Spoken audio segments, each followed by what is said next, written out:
Hello, magandang hapon sa inyo. It's another Friday. Once again, this is your chef boy next door, Lang at home. I'm cooking a version of me quickie adobo. Alright? There's a quickie adobo, medyo mainit. We're gonna turn it down the heat. Put it back on our wok. So at first, we're gonna saute onion first. Onion, yeah. Onion first. Onion. Yeah. Oops, may lumagpas. Ayan. Onion.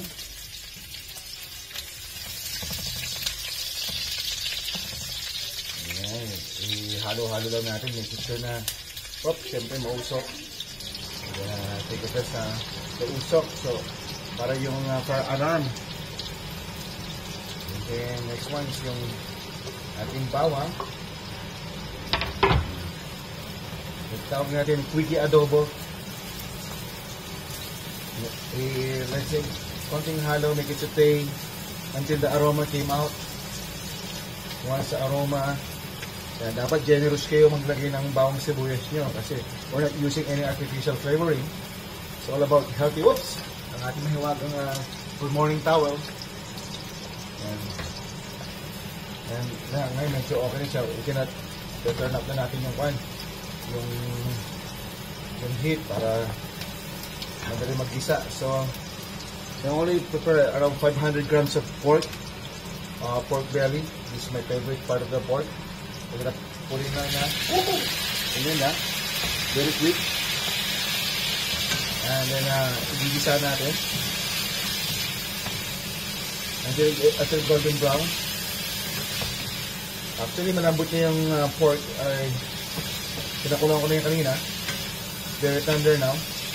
Parang pagmamahal ko, tender lagi, good.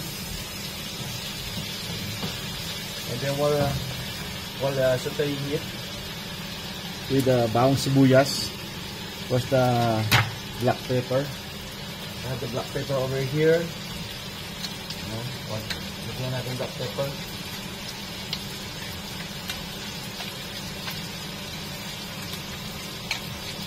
Aside from gum paper, gusto ko na maglagay ng peppercorn. Kasi gustong kinakain niya. May tomato stick, bilisan natin konti. Yan. Gusto ko yan ng ganyan. Teka lang, aray. Yan. Yan. Gusto nang maluto, sakit. Okay.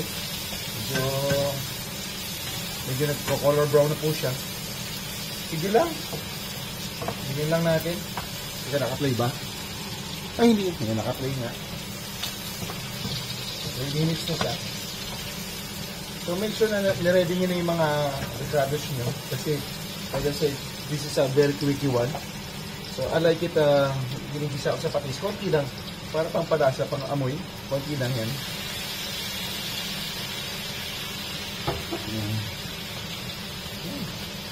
Bango.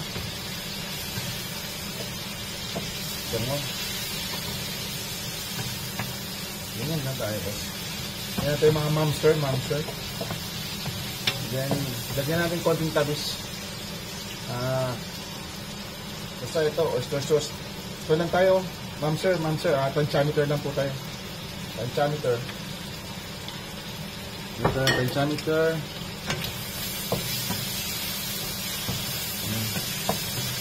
Lagyan na natin toyo. Konti lang. Pampakulay lang po yung mga mamster. Or tantiameter.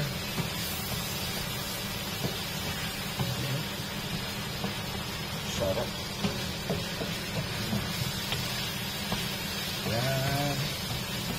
Ito na po ito maya-maya.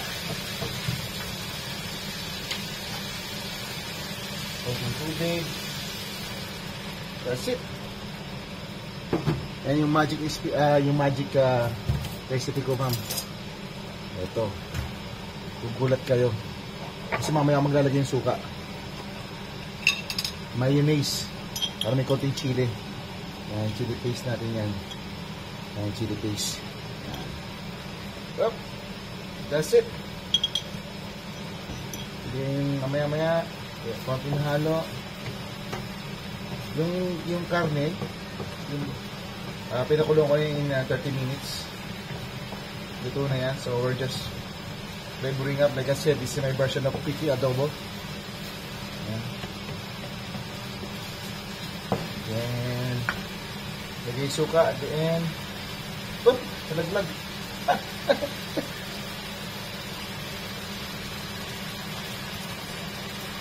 Ayaw. Yan, gusto ko na medyo masuka-suka eh. After yung kulo, that's it. That's our Quickie Adobo.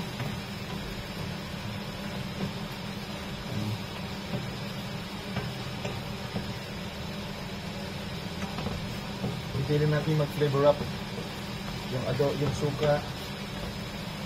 Oops, butog mo rin yung towel natin.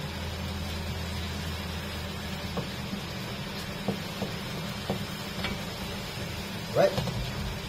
Thank you for watching. Once again, this is your Chef Boy Next Door, my version of Quickie Adobo. Bye-bye. Until next time. Paano ito mag-post?